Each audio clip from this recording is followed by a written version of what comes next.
आप सभी लोगों को मेरा राम राम। मैं आज आप लोग को है ना बेसिक टू एडवांस में स्टॉक मार्केट क्या होता है ना मैं ये बताना चाहता हूँ। मेरे कई भाई ये लोग हैं जिनको कोर्स खरीदने तक का भी पैसा नहीं होगा। और कई लोग ऐसे हैं जो ऑफिस वर्क में इतना परेशान है कि एडिशनल इनकम के बारे में सोच नहीं पाते हैं, अलग से टाइम नहीं निकाल पाते। तो कभी ट्रैवल कर रहे हैं, कभी कुछ कर रहे हैं, तो उस समय मेरी वीडियो काम आएगी आपके। उस समय मेरी वीडियो आपकी काम आएगी। तो मैं आप लोगों के लिए एक छोटा सा वीडियो लेके आया। मैं रोज आपके लिए 7 से 8 मिनट का एक वीडियो बनाऊंगा जिसमें स्टॉक मार्केट क्या होता है, कैसे वर्क करता है, कैसे बाय एंड सेल कर सकते हैं हम। मैं इसके ऊपर वीडियो बना बना के डालूंगा। प्लीज फॉलो एंड सब्सक्राइब जरूर करना। आपको अच्छा लगे तो प्लीज फॉलो एंड सब्सक्राइब जरूर करना। इससे मुझे एक मोटिवेशन मिलेगी। ठीक है, चलिए हम शुरुआत करते हैं। स्टॉक मार्केट होता क्या है? स्टॉक मार्केट एक उसको बोला जाता है शेयर मार्केट भी। उसके अंदर हम एक कंपनी के शेयर्स को बाय और सेल करते हैं।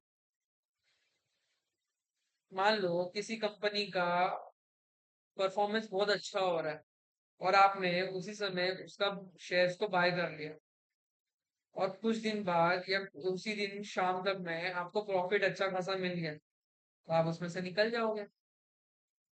मान लो 100 रुपए का शेयर बाय किया, आपको 120 रुपए मिल रहे हैं, 20 रुपए प्रॉफिट हो रहा है, तो आप निकल ही जाओगे ना 20 रुपए लेके उसमें से। एक शेयर के पीछे 20 रुपए मिल जाएगा तो आपको और क्या चाहिए। तो शेयर मार्केट होता क्या, हम इस पे बात करेंगे। ठीक है, मैं इसमें बताऊंगा क्या क्या आपको। इंट्रोडक्शन बताऊंगा, शेयर मार्केट क्या होता है, फिर उसके बाद में इक्विटी क्या होती है, इक्विटी आती कैसे है वो बताऊंगा। इक्विटी आती है आईपीओ के थ्रू। इक्विटी को ही कैश मार्केट बोलते हैं, जिसमें आप किसी कंपनी का पर्टिकुलर कंपनी के शेयर्स को बाय और सेल कर सकते हैं। फिर मैं आपको बताऊंगा टेक्निकल एनालिसिस। टेक्निकल एनालिसिस के बाद में रिस्क मैनेजमेंट। ठीक है, हम स्टार्ट करते हैं इंट्रोडक्शन पार्ट से। Share market. शेयर मार्केट होता क्या है? किसी एक कंपनी को हम बाय और सेल करते हैं। जैसे रिलायंस की कंपनी है, रिलायंस को अगर हमें बाय और सेल करना है तो हम कहाँ से करेंगे? डीमैट अकाउंट खोलेंगे। जैसे धन हो गया, अपस्टॉक हो गया, एंजल वन हो गया, बहुत सारे वहां पर अपना अकाउंट ओपन करेंगे, पैसे डिपॉजिट करेंगे और फिर उस कंपनी को बाय और सेल कर सकते हैं। ठीक है, उस कंपनी में अगर आप लॉन्ग टर्म के लिए भी रहते हो तो आपको उस कंपनी का ओनरशिप मिलता है। और ओनरशिप के साथ साथ उस कंपनी का डिविडेंड मिलता है, जो क्वार्टरली, 6 मंथ में, ईयरली आपको उसमें डिविडेंड आता है। ठीक है, डिविडेंड आने के बाद में आपको उसका प्रॉफिट होता है जो सीधे आपके बैंक अकाउंट में ट्रांसफर होता है। वो पैसा वो आपके डीमेट अकाउंट में नहीं होता, वो आपके बैंक अकाउंट में ट्रांसफर होता है सीधे डायरेक्टली। ठीक है, इस इतने से पार्ट में वही लिखा है कि स्टॉक मार्केट होता क्या है। ठीक है, आप डेली इंट्राडे कर सकते हो, आप इन्वेस्टिंग कर सकते हो, लॉन्ग टर्म, शॉर्ट टर्म, ये सब चीजें। ठीक है, सेकेंड पार्ट आता है हमारा equity. What is the equity? Equity is the ownership in the company, part of owner, share holders. आप शेयर होल्डर बन जाते हो उस कंपनी के। और ये कंपनी लिस्ट कहाँ होती है? एनएससी और बीएससी में। एनएससी का नेशनल स्टॉक एक्सचेंज और बीएससी का बॉम्बे स्टॉक एक्सचेंज। आज से बहुत साल पहले बीएससी ही सबसे ज्यादा चलता था।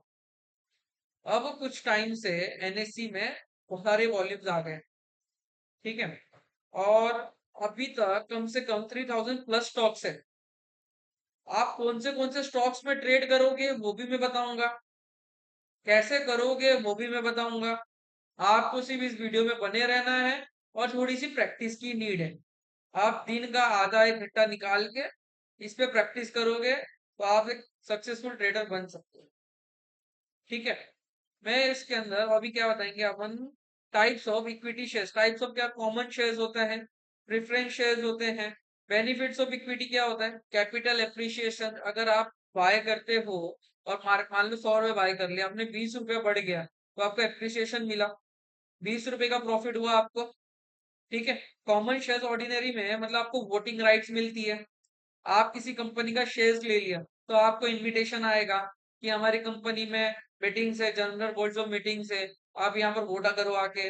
आप वहां जाके वोटिंग्स करोगे, डिविडेंड्स मिलेंगे।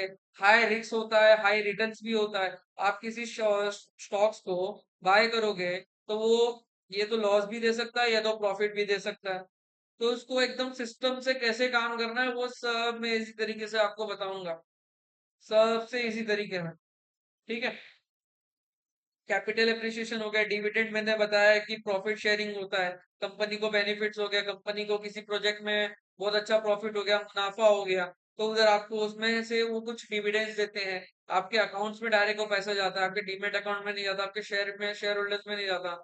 हाँ, कभी कभी कंपनी क्या करती है, अगर कंपनी का प्राइस ज्यादा बढ़ गया है तो वो उसको स्प्लिट कर देती है दो पार्ट्स में। अगर आपके पास 50 क्वांटिटी है उस कंपनी का तो सीधे 100 क्वांटिटी हो जाएगा। रेट वही हो जाएगा आपका 50 और 50 100, मतलब 50 रेट जो चल रहा था आपका 50 के भाव में, वही आपको स्प्लिट करके दोनों को आधा आधा करके आपको दे देंगे। तो इसका मतलब क्या हो गया, 100 शेयर्स हो गया आपके पास, 100 शेयर्स।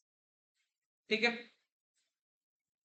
फिर इसके बाद में रिस्क क्या होता है, प्राइस वॉलेटिलिटी होती है, प्राइस कभी बढ़ता है कभी भी घटता है। ठीक है। नो गारंटी ऑफ इनकम, इसके अंदर कोई गारंटी नहीं होती है कि इसमें 100% आपको मिलेगा ही मिलेगा। आपको जैसे एफडी होता है, आपको गारंटी है, फिक्स है, आपको पता है कि इतने का मेरे को 6% के एनम से पर एनम के हिसाब से मुझे मिलेगा इसके अंदर रिटर्न। इसके अंदर वैसा नहीं होता है। इसमें कोई फिक्स नहीं है, इसमें सिर्फ हम अनुमान लगा सकते हैं, हम अपना प्रिडिक्शन कर सकते हैं इस चीज के ऊपर कि ऐसा हो सकता है। ठीक है। फ्रॉड्स होते हैं, लॉस होते हैं, बैंकरप्ट हो जाते हैं। बहुत सारी कंपनियां होती है कि जो लिस्ट होने के बाद में भी बैंकरप्ट हो जाती है। क्यों? क्योंकि उनको कहीं घाटा हो जाता है, कहीं लॉसेस हो जाता है, कहीं उनका नुकसान हो जाता है, तो इसके बाद वो बैंकरप्ट हो जाता है। ठीक है। इसके बाद में आता है आईपीओ। इक्विटी के बताने से पहले मुझे आईपीओ बताना चाहिए था, लेकिन ठीक है कोई बात नहीं, मैं आईपीओ आपको बता रहा हूँ। आईपीओ होता क्या है? IPO private company offer in the shares to be the public for the first time. मतलब कंपनी को आईपीओ लाने की जरूरत ही क्यों पड़ती है? आईपीओ लाने का इस ये जरूरत होता है कि कंपनी को ये लोन की जरूरत होती है, पैसे की नीड होती है, तो कैपिटल लाना होता है। ठीक है। तो बैंक से ना लोन लेके पब्लिक से लोन लेना प्रेफर करते हैं वो। ठीक है। पब्लिक से लोन लेना प्रेफर करते हैं कि पब्लिक को हमने अपना शेयर दे दिया, हमें उनसे पैसा मिल गया, ना मुझे इंटरेस्ट देना है उनको। बैंक से लोन लूंगा तो मुझे इंटरेस्ट भी देना पड़ेगा, प्रोसेसिंग फीस भी देनी पड़ेगी, बहुत सारी मतलब एप्लीकेशंस होते हैं, उनको अप्लाई करना पड़ेगा मुझे। यहाँ पर सीधे ही मैंने पब्लिक के लिए क्या करते, एक मर्चेंट बैंक को हायर कर लिया, पब्लिक लिस्टिंग कर दी मैंने एनएससी पे, मेरे को वहां से पैसे आ गए। मैंने उस पैसे को अपना लोन चुकाने में लगा दिया, पुराना डेब्ट है मेरे को वो चुका दिया मैंने। न्यू प्रोजेक्ट्स आए मार्केट में, मैंने वो कर लिया। मेरे को मशीनरीज आई है, मेरे के लिए मशीनरीज मैंने परचेस कर ली कि मैं कंपनी के प्रोडक्शन को और ज्यादा बढ़ा सकूं, कंपनी को और ज्यादा मैं बड़ा कर सकूं। ये हो गया। फिर इसके बाद में इसमें टाइप ऑफ आईपीओ क्या क्या, फ्रेश इशू है और एक ऑफर फॉर सेल्स है। फ्रेश इशू मतलब आईपीओ जो नया नया कंपनी आती है। ऑफर फॉर सेल्स का मतलब ये होता है कि कंपनी को 10 साल हो गए, उन्होंने आईपीओ लॉन्च किया था, आईपीओ में उनको प्रॉफिट हुआ, सब जो मतलब उन्होंने पैसा रेस किया वगैरह किया।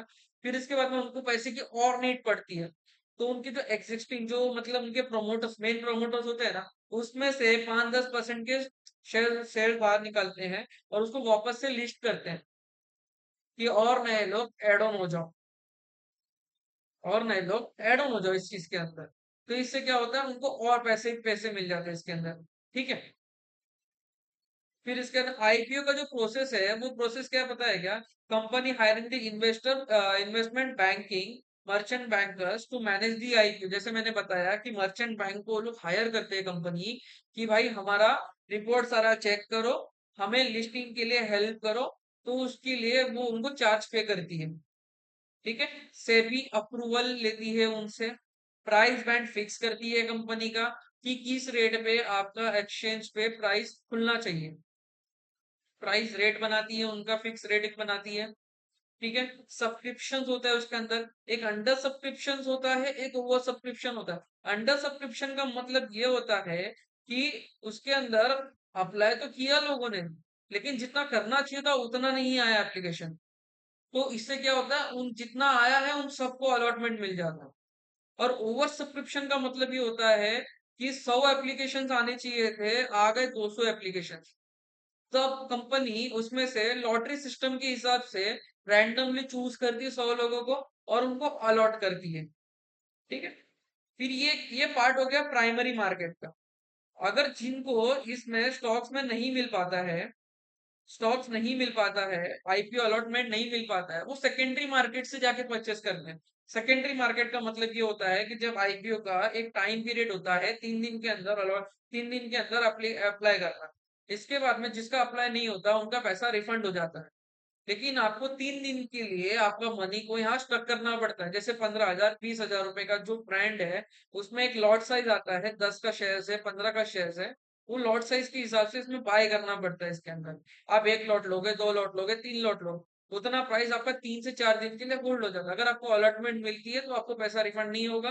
अगर आपको अलॉटमेंट नहीं मिलता है तो आपका पैसा विद इन 1 और 2 डेज में आपको रिफंड हो जाता है आपके बैंक अकाउंट में या आपके डीमेट अकाउंट में। ठीक है। इसके अंदर अप्लाई करने के लिए आपको अपस्टॉक है, धन है, जीरोधा है, बहुत सारी एप्लीकेशंस है, उनमें जाके आपको डीमेट अकाउंट ओपन करना है और वहां से अप्लाई करना है इसके लिए। ठीक है। इसके अंदर अप्लाई कौन कौन करता है आईपीओ के अंदर? 3 लोग अप्लाई करते हैं। ठीक है। एक क्वालिफाइड इंस्टीट्यूशनल बायर जिसके अंदर म्यूचुअल फंड्स आ गए, बैंकिंग आ गए, इंश्योरेंस कंपनी आ गई। इसके अंदर एनआईआई कौन है? नॉन इंस्टीट्यूशनल इन्वेस्टर, जो हाई नेटवर्क के लोग हैं वो इसके अंदर इन्वेस्ट करते हैं। थर्ड आ गए रिटेलर्स। रिटेलर्स इसके अंदर इन्वेस्टमेंट करते हैं अप टू 2 लाख तक। ठीक है। उनका साइज के हिसाब से जो उनका बैंड होता है वो अपना फिक्स करते हैं कि एक रिटेलर 2 लाख तक का आईपीओ अप्लाई कर सकता है। मान लो 15,000 का 10 क्वांटिटी का आईपीओ है, तो आप उसमें कितना करोगे? 10 इंटू 1.5 लाख हो गया। आप 12 12 कर सकते हो, 12 12 आईपीओ मतलब 12 लॉट ले सकते, सॉरी 12 लॉट ले सकते हो। ठीक है। ऐसा होता है। इसको अप्लाई करने के लिए वही धन है, अपस्टॉक है, वहां पर जाके आपको पैसा डालना है। इसमें एडवांटेज क्या होता है? Change in investing early growth company, listing gain होती है इसके अंदर, डाइवर्सिफिकेशन ऑफ पोर्टफोलियो। ठीक है। इसका मतलब क्या है, मैं आपको और क्लियर कर दूं कि आपने मान लो 100 रुपए पे लिया, 100 रुपए पे आपको अलॉट हो गया। मार्केट 100 के बदले सीधे 110 खुल जाती है। मान लो 100 ही खुल गए, 100 खुल के सीधे 20 रुपए बढ़ गया, तो आपको तुरंत 20 रुपए का फायदा हुआ। 20 रुपए का आप चाहो तो उसी समय उसको बेच सकते हो, आप चाहो तो कुछ दिन के लिए उसको होल्ड कर सकते हो। आपको लगता है कि मार्केट और बढ़ेगा, आपको ऐसी इंफॉर्मेशन है कि और बढ़ेगी मार्केट, ये बहुत अच्छा स्टॉक्स है, या आपको लगता है कि ये बहुत अच्छी कंपनी है, इसको मैं लॉन्ग टाइम लेके जाना चाहता हूँ, आप छोड़ दो, आप छोड़ दो उसको। ठीक है। लेकिन जिन बंदों को नहीं मिलता, जिन लोगों को नहीं मिलता, वो क्या करते हैं, जिस दिन मार्केट में लिस्ट होती है एनएससी और बीएससी में, वो जाके उस समय उसको बाय करते हैं। मान लो 100 रुपए पे उनको नहीं मिला, लेकिन उन्होंने 105 110 पे खरीद लिया। अब उनको लगता है कंपनी बहुत अच्छी है तो ये लॉन्ग टर्म के लिए लेके जाएंगे इसको। ठीक है। आप समझ रहे हो मैं क्या बोलना चाह रहा हूँ आपको? ठीक है। इसके अंदर मैं आपको एग्जांपल देता हूँ, जैसे इन्फोसिस आया था, जोमेटो आया था, एलआईसी आया था। देख रहे हो, इन्वेस्टर बिकम्स अ मिलियनर। मतलब इन लोगों ने जब इसमें इन्वेस्ट किया होगा तो इन लोगों को कितना प्रॉफिट मिला, कितना ज्यादा प्रॉफिट मिला इन लोगों को। ठीक है। फिर इसके अंदर सब आईपीओ को अप्लाई करने के लिए सबसे इंपॉर्टेंट चीजें क्या है? सबसे इंपॉर्टेंट चीज है इशू प्राइस चेक करना है। आपको क्या करना है, इशू प्राइस जाके चेक करना है कि इशू प्राइस कितना है। 1,000 करोड़ से 1,000 मतलब 1,000 सीआर से ऊपर है कि कम है। अगर 1,000 के ऊपर है तो आप इसमें बेझिझक होके अप्लाई कर सकते हो। लेकिन 3 चीज में से 2 चीज होना सबसे ज्यादा जरूरी है। दूसरा है क्या है, GMP price, gross margin price को 50 to 60% का होना चाहिए कम से कम। और ये क्या, क्वालिफाइड इंस्टीट्यूशनल बायर्स का 25 से 30 होना चाहिए। जैसे बैंकर्स, म्यूचुअल फंड्स, एलआईसी या कॉर्पोरेट इंश्योरेंस वाले हैं, इनका इसके अंदर इन्वॉल्वमेंट बहुत ज्यादा होना चाहिए। 25 से 30% इनका इन्वॉल्वमेंट होना चाहिए। इसके अंदर बाइंग और सेलिंग कम से कम 50 to 60% की होनी चाहिए। आपको मैं सबसे बेस्ट तरीका बताता हूँ, जिस दिन लास्ट डे होता है ना आईपीओ का, उस दिन जाके आपको अप्लाई करना है। अब उस दिन आपको सारी चीजें पता चलेगी। 1,000 इशू प्राइस, 1,000 करोड़ का इशू प्राइस तो आपको पहले दिन ही दिख जाएगा। लेकिन जो जीएमपी है वो आपको हर दिन बढ़ता घटता दिखेगा। लेकिन जिस दिन आप लास्ट दिन देखोगे उस दिन आपको एक्यूरेट डेटा मिलेगा कि ये 40 है, 30 है, 20 है। ठीक है, क्यू आई भी उसी दिन आपको बहुत अच्छे से पता चलेगा। ये दो चीज आपको, तीन चीज बहुत इंपॉर्टेंट है। इन तीन चीज में से अगर दो चीज है, इन तीन चीज में से दो चीज है, तो आप बेझिझक होके इसमें अप्लाई कर लेना।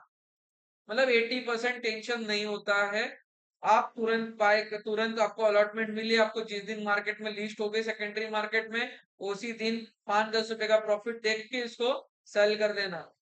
ठीक है, मान लो आपको 15, एक लॉट 15 का हुआ, तो आपको 15 क्वांटिटी मिली, आपको 10 रुपए का बेनिफिट हुआ, तो आपको 150 रुपए का बेनिफिट हुआ। समझो इस चीज को, ये ऐसे काम करता है। तो मैं आज इतना सा आपको आईपीओ तक का मैंने बता दिया। इसके बाद में हम पढ़ेंगे कि टाइप्स ऑफ मार्केट क्या क्या है।